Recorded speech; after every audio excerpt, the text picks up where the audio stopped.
Hello and welcome to my spoiler talk for Devil May Cry 5.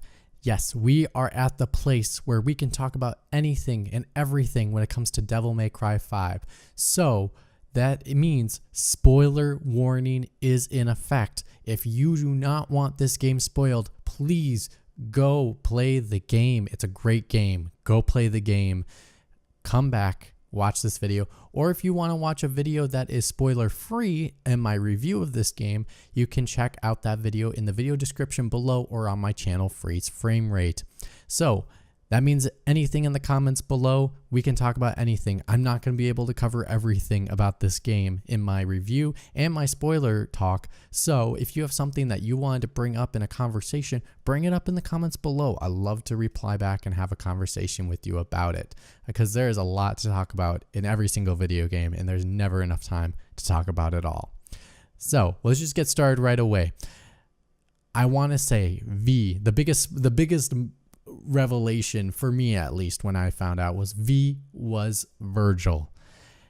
And man, was that just a genuine surprise. You know, I enjoy the Devil May Cry franchise. I've played all the games. I'm not a hardcore lore guy. I haven't watched every video of every single thing of Devil May Cry, so I'm not as always familiar of remembering every single character. I recognize them. I remembered, oh, that's so-and-so, that's so-and-so. But just to think in my brain going, V is for Virgil, it totally just didn't pass my brain. I was thinking, oh, because he looks so different and that he plays different gameplay-wise. He doesn't play like how Virgil would play gameplay-wise with a sword.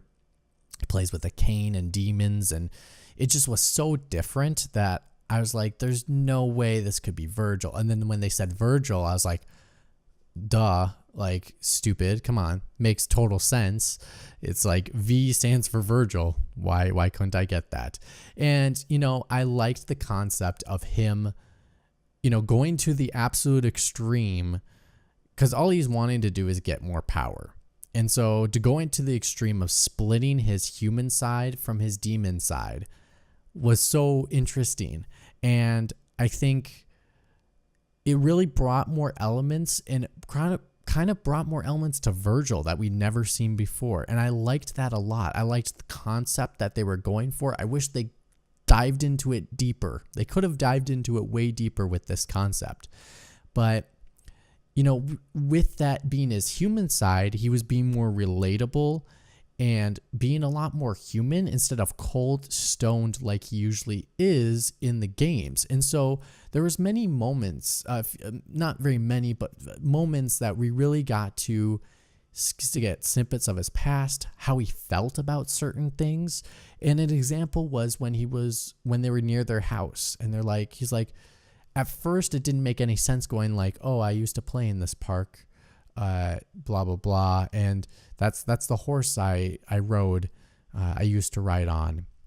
And it was like a toy horse. And it's like, it didn't make any sense at first. But then when you understand that's Virgil, you're like, this makes total sense. And that just adds of how innocent he was as a kid and how the death of his mother, the separation between him and Dante when they got separated because each thought the other one was possibly dead, and him feeling he got left, really gave him more emotion and gave him a lot more humanity. He didn't really have very much of it, and I liked that concept. Again, like when I said in the story, I said some of the characters had some complexity to them, and I think Virgil did. Virgil was the one that they did give complexity to, and I wish they did that as much complexity for all the other characters that they gave Virgil in that moment, because it made his experience and having him as a character in the story worth it more compared to having, again, the window dressing of having Lady in there and having Trish in there. Those two were the biggest window dressings ever. They didn't mean anything character-wise. And he was a very simple character. I liked adding the complexity to him. Now, their conflict, and I think this is the thing that's hurting the franchise story-wise. I think the franchise is great. I love the gameplay. Again, like in my non-spoiler review, I love this gameplay. This gameplay makes up for everything that I find problem-wise nitpicking, of course, in this game. And I think story-wise, what is hurting this is the constant and forever conflict between Dante and Virgil. I think this will hurt the franchise story-wise. Now, combat's excellent. That will never. I don't think that'll ever die. But it's just this game just made me come up with thinking that they don't have any more ideas, because here we have in Devil May Cry 5, we have Virgil created a tower, willing to ruin the world to get more power and open a demon dimension. He then waits, he gets the power and he waits at the top of the tower, and Dante and Virgil fight. And then they have to clean up Virgil's mess that he made. And one or both, and in this case, both of them are in hell at the end of the game. You know, this sounds a lot like Devil May Cry 3. It's almost verbatim. There's only like a couple elements that are different in regards to like, well, Virgil was going for power in Devil May Cry 3, and then he got tricked a little bit, and then the demon portal opened, you know, but still, he caused the mess. He created this giant tower. They fight at the top of the tower. At the end, Virgil stays in hell and somehow comes back in Devil May Cry 5. But, you know, do you not have any more ideas of way of talking about how these characters work? Because their only motivations now are just fighting each other, which it's fun to have a rivalry like that. And they do it really well with Dragon Ball Z. You know, Dragon Ball Z does a great job with having that rivalry where two characters do hate each other. Not necessarily hate each other, but they are true rivals.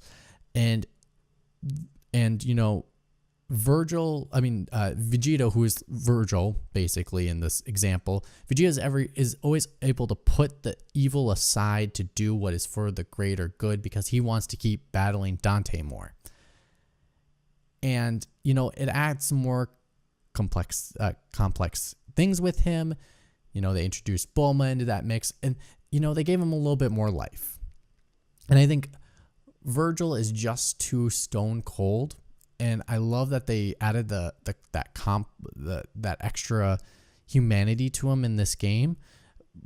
But to have this be a constant conflict where they two just fight, and that's basically the franchise then. And they need to add more to that. Now, Nero is a great addition who adds extra elements to it.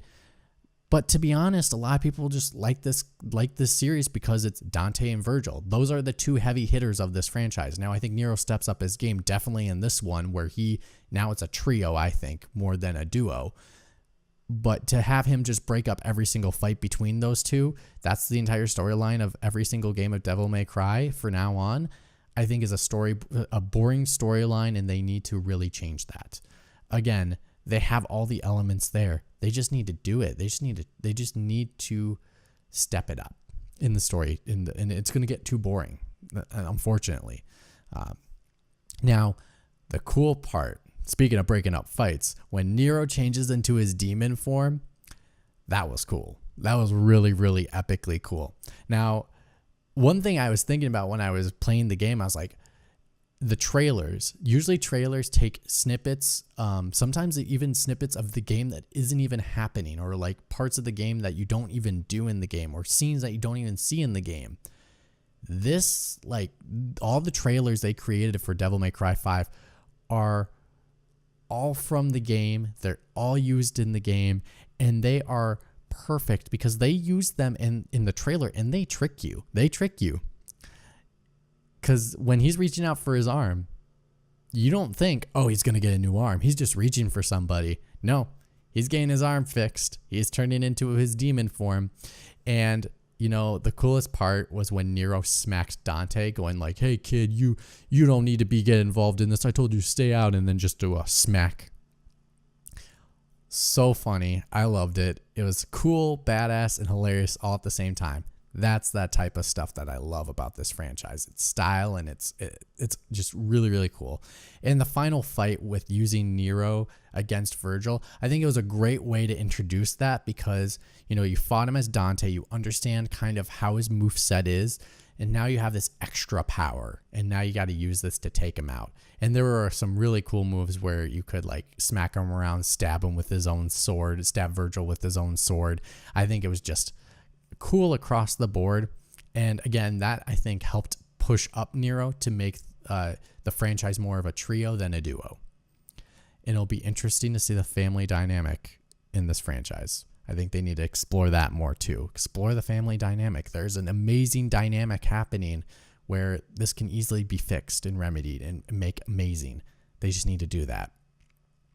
Now, also, something I didn't mention in my non-spoiler review because I didn't want to give away too much is I think even though I liked the story elements, and I think they need to step up the story elements a little bit more, you know, they told it really well in regards to structure. I think structurally the story was well told, you know, especially with the time, telling you what time it is, telling you what date it is.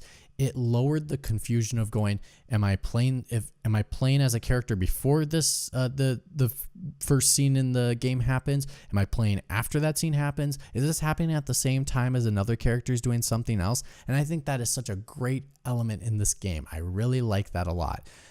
It just helped break it down really easy for anyone to understand. And, you know, it was, like I said in my non-spoiler review, it's very simplistic in regards to the story. And I think that helps with this telling of the time, helps give that simplicity and help easy to follow kind of a story. Now they just need to step it up. I know I'm going to mention it all the time and you're going to hate me. I know, but I just really want them to take that step up. So the other weird thing that I ran into, so in the game, they have a story so far been told type cutscene. So I watched that. And going into this game, and I played the other games as well, and at first I was introduced into the HD HD remasters a long time ago, like for the PS3 when they first came out. And so I didn't understand of like the timetable of when these took place. So, and then as I played the fourth game, and then I kind of watched a lot of different YouTubers doing different kind of retrospectives of the Devil May Cry franchise, the way it seemed they were telling me it was broken down was Devil May Cry 3, Devil May Cry 4, then 5, then 2. But according to this story so far, the way they structured it, obviously the animated series is in there too, but I'm talking about games. But according to the Devil May Cry 5 story so far, Devil May Cry 2, Devil May Cry 4 and 5 happen after 2, which is then it would go 3, 1, 2, 4, 5. Which, because I watched all those backstories, are they just all wrong, or is this brand new where like they changed this the structure of everything? Have they never clarified the structure of story stuff? Did they throw 2 kind of under the bus because it wasn't really made by the original creators of the first game, and it was made in development right away, even when 1 was being made at the moment, so it's not really a true successor to the franchise? You know, are they and I have to say, in the story so far, they kind of throw 2 under the bus a little bit. They're like, oh, and he goes on some adventures in 2, where like 2, you know, he goes to hell, which then opens up the question in my mind of like, hell, like how do you, if you're going into hell, isn't it supposed to be hard to get out of hell? Because yes, demons leak through between the real world and hell, but you know, you have to open a giant portal to open up like all of hell. So it just opens up a lot of complex issues.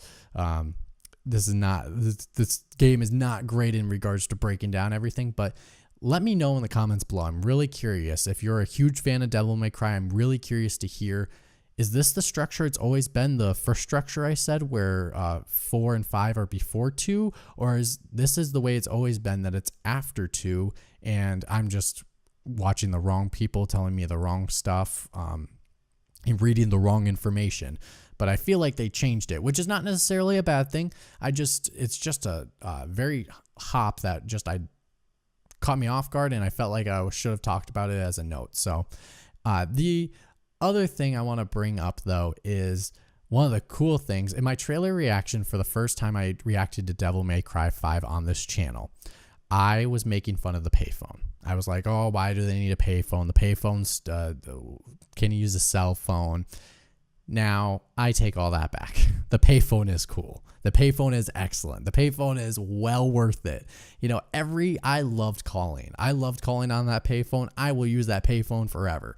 The payphone, calling on that every single time and seeing Nico driving the van and seeing how she got to the place that you were. So either she was like breaking through like the sidewall, or she just all of a sudden appeared, or she was flying in the air, or like one of my favorites is I was like, oh, where is she going to appear this time? And all of a sudden she pops out from the ground, and V uses his panther demon to save her, to kind of like push the vehicle down so she doesn't crash even worse. But I just loved it. I think it was excellent. I think it was well utilized.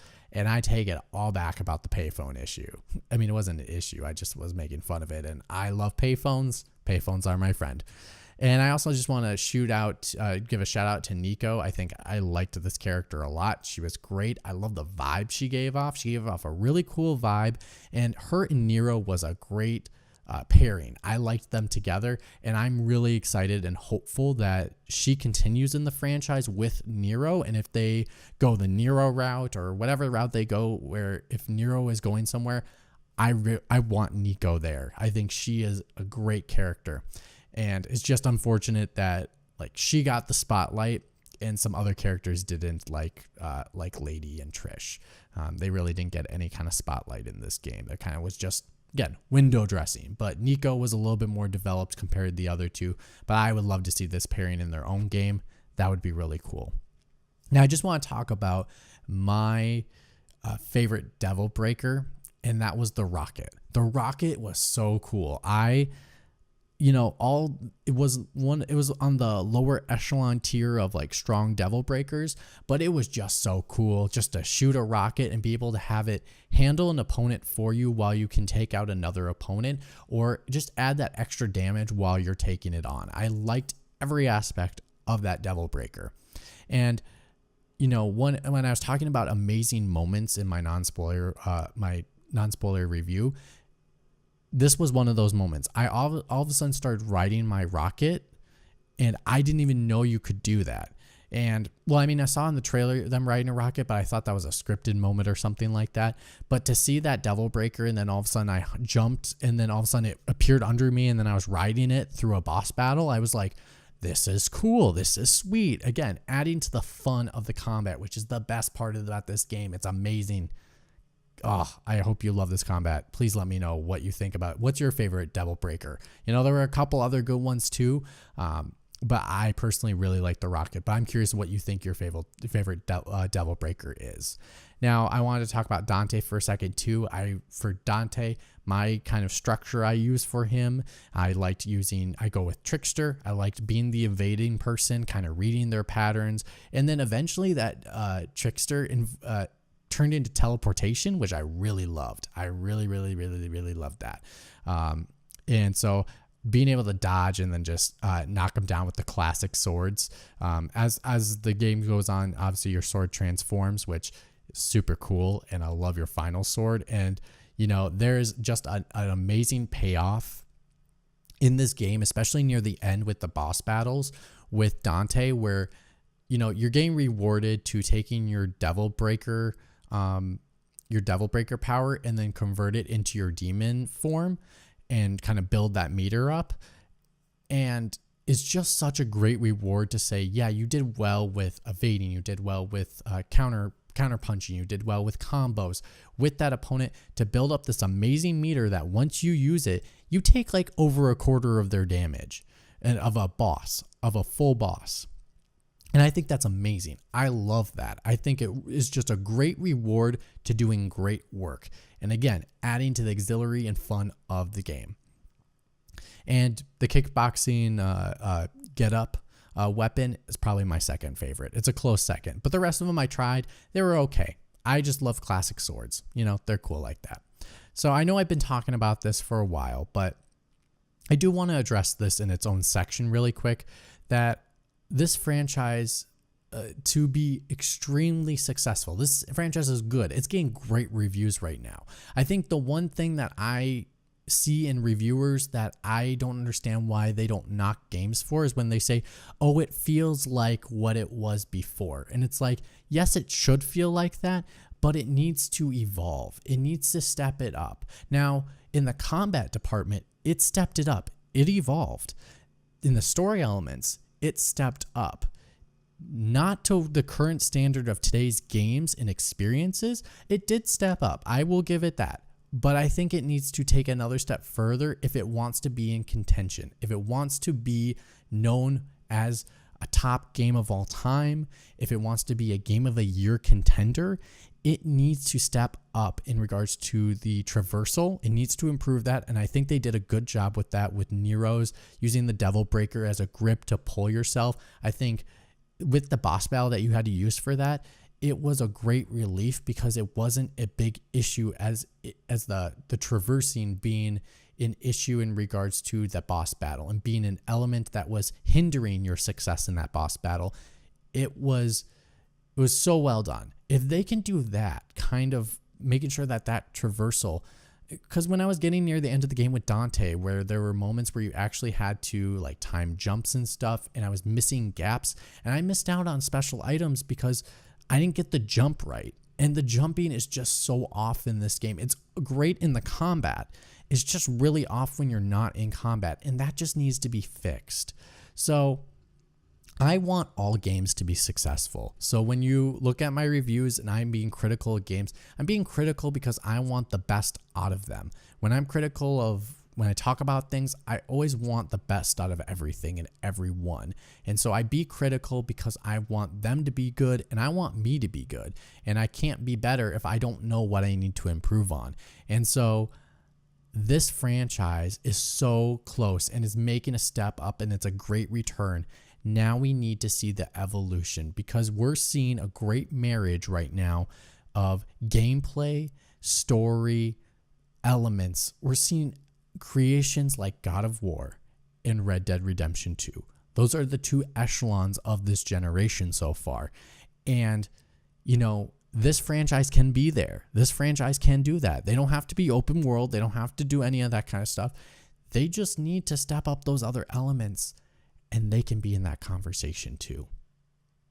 So that is my spoiler talk for Devil May Cry 5. What did you think about the game? Again, let me know anything in the comments below. There is nothing that is off limits. We are in full spoilers, guys. Again, I enjoyed this game a lot, and I hope you guys did too. And if you didn't or did, let me know. I really like to hear your thoughts on things. Gain a new perspective is always great. And if you like this content, check out the rest I have on Freeze Frame Rate. Go ahead and give it a like, share it with your friends. And if you want to keep up with the content I release each and every week here on the channel, go ahead and hit that subscribe button. Thank you so much for watching. My name is Mitch, and I'm signing off saying, see you soon.